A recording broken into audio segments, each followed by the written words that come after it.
เป็นบริเวณริมคลอง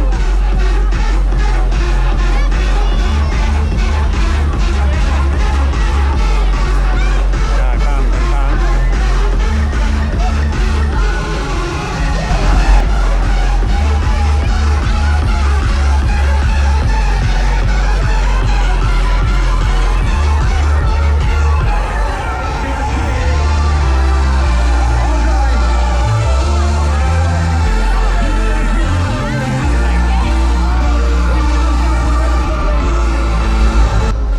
พวกเขาก็ได้ยางมาแถวตลาดมืดมายางบอนี่ก็ดีแนวหนึ่งคนบ่ได้หดน้ำโอ้หมอนนะก่อนสิผ่านมาได้บทธรรมดาทั้งเปียกทั้งเขาซีดแล้วมันถึงตาเขานะเขาซีดปืนขึ้นใหม่บังคับลูกมาโดดแล้ว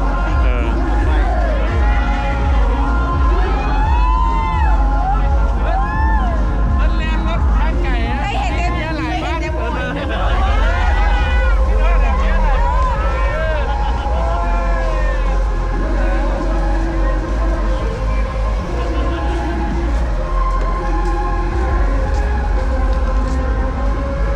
แถวตลาดมืดพวกเขาก็บ่ได้มาโดนแล้วเนาะ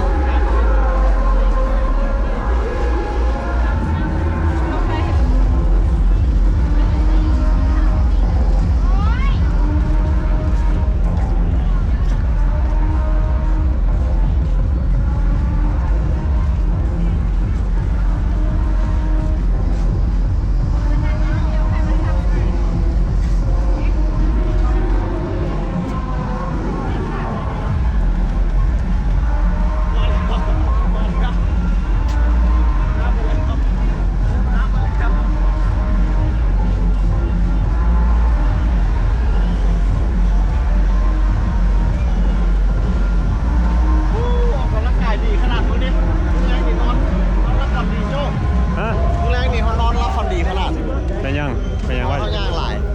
ายเนาะนอนตึ้งเลยมือมันนี่ออกมาออกกำลังกายอันนี้มันออกกำลังกายเลยโจ้ย่างการย่างเป็นกิจกรรมออกกำลังกายที่ดีแมน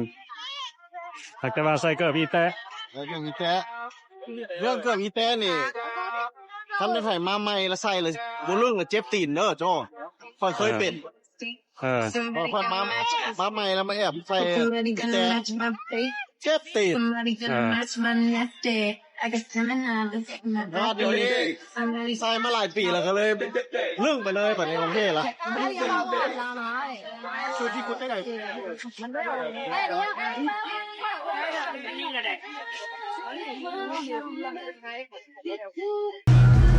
พอเขาใส่เกิบแต่กระย้อนว่ามันบ่อยากเปียกเนาะโอ้เปียกแน่นอนใส่เกิบเชนิชูสนี่แปลว่าเปียกแล้วมันก็ย่างยากมุนมัดแหละบ่ได้เจ้าสิสังเกตรถคนอยู่นี่เขาเจ้าสิบ่ใส่เกิบทุบเด็ดขาดนี่เจ้าเบิ่งนี่เจ้าเบิ่งนี่ใส่เกิบแต่เบิดอีแต้กับเกิบยางนะทานขายน้ำนี่มีแต่แนวแซ่บๆบ่สนใจของหวานจูดน้ำนี่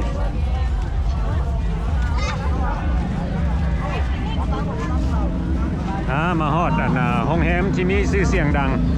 แฮมเปิดไมค์อมอรี่แฮม5 ดาวห้องแฮม5 ดาวเพราะว่านี่5 ดาวโอ้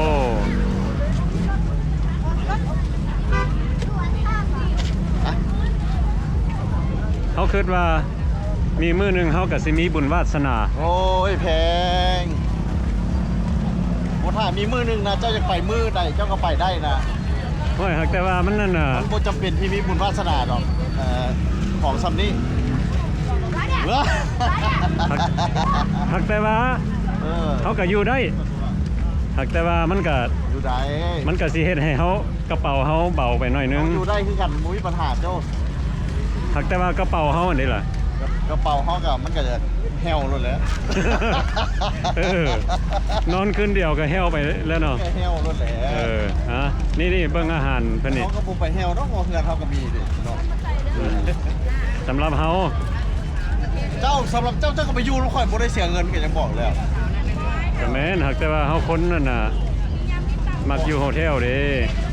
นี่ต้อนรับมาเฮือนอ้ายบ่ได้เสียเงินนี่ล่ะเนาะ เฮาคนมักอยู่โฮเทลคืนหนึง300,000 ไปประจนภัยชีวิตโอเค คืนหนึง$10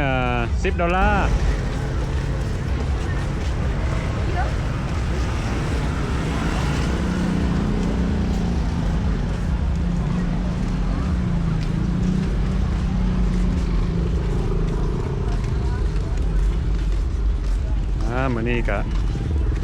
แรงมาอากาศก็ดี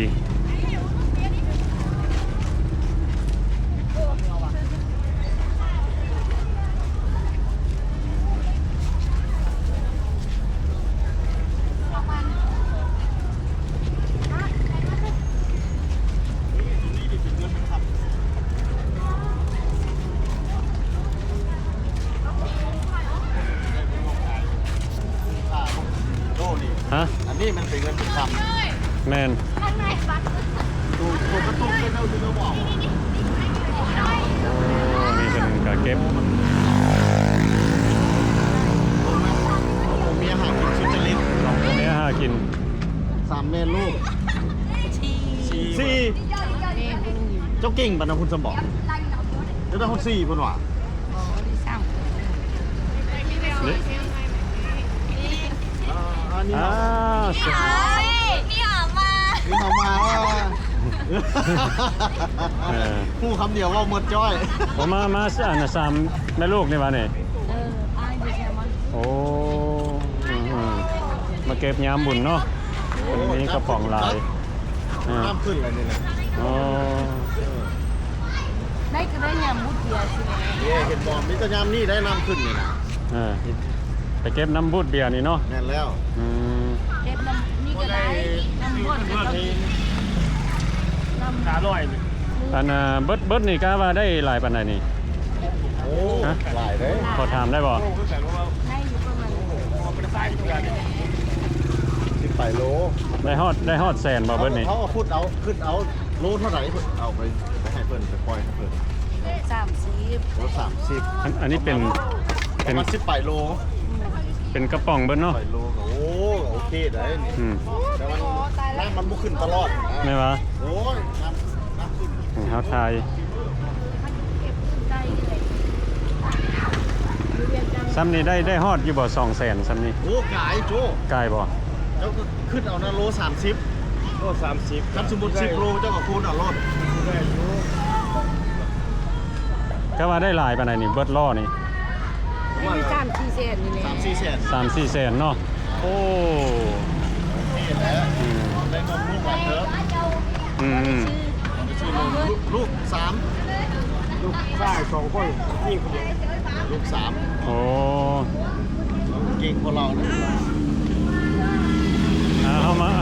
อันสัมภาษณ์เพิ่นนี่บ่ให้กินน้ำกินน้ำจังหน่อยบ่ โอ้ยเขามารวมพลังกัน3คนเฮามา ฮะ เอาเงินให้เพิ่นบอก เพราะว่าเฮาสัมภาษณ์ รวมพ เพิ่น ลัง เฮา กัน ถาม มาคน เพิ่น ละแสนนะ คอยเห็นเจ้าอยู่เฟซตลอด สิเอาให้เพิ่นนี่ ฮะ คอยเห็นเจ้าอยู่เฟซ เห็นตลอดบ่จะเป็น FC บ่ เออ เป็น FC คนมานนอกบ่ แม่ โอเคฉันสิ คอยเห็น สิ คอย ให้ จะชื่อได้นี่ชื่อ สิให้กินน้ำกินไหนซั่นน่ะ มาหาตัวได้ เฮ้ แล้วเบิ่งสมอง YouTube บึ้ง น่ะ แห่ นี่เฮาอ่ะนี่เฮามา นี่หามา บึ้งแห่ เบิ่งแท้บ่ โอ้เพิ่นเบิ่ง มาเฮา อ้าว ต้นเฮาคนละแสนมั้ย อย่า โอ้อ้าวบ่าวรัดใจดี บึ้งเจ้ามาห้ามก็เพื่อเดียวก็เป็นอย่างนี้ว่าไม่เจ้าแล้ว รวมพลัง อืม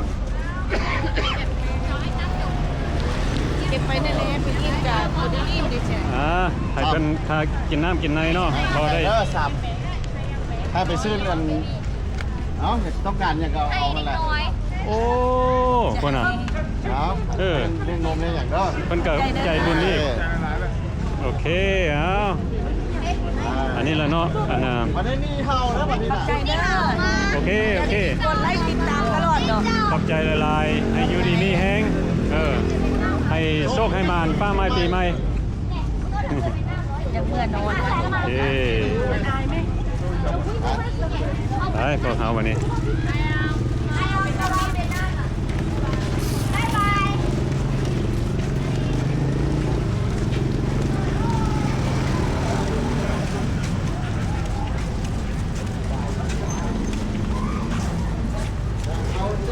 โอ้มาทางนี้กะบ่มีคนหลายเนาะ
มีหลายแถวนี้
等一下，他们离他们的你们高。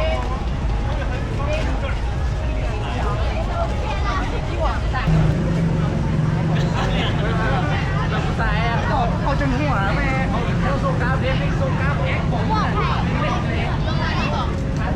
นี่ก็จะเป็นท่านมี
อนี่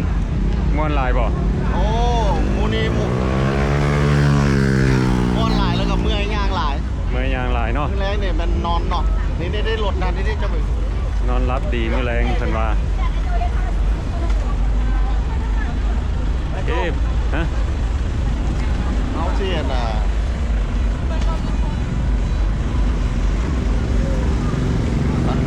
เอาจะเอาเงินให้น้องขี่แท็กซี่เมื่อ ก็ได้ มันก็คือเก่าห้องไปส่งเธอเกิด โอ้คนละทางบ่ อ๋อคนละทาง โอเค ส่งเธอเกิดมันน้ำมันอยู่มันก็คือเก่าน้ำมันกับแพง อืม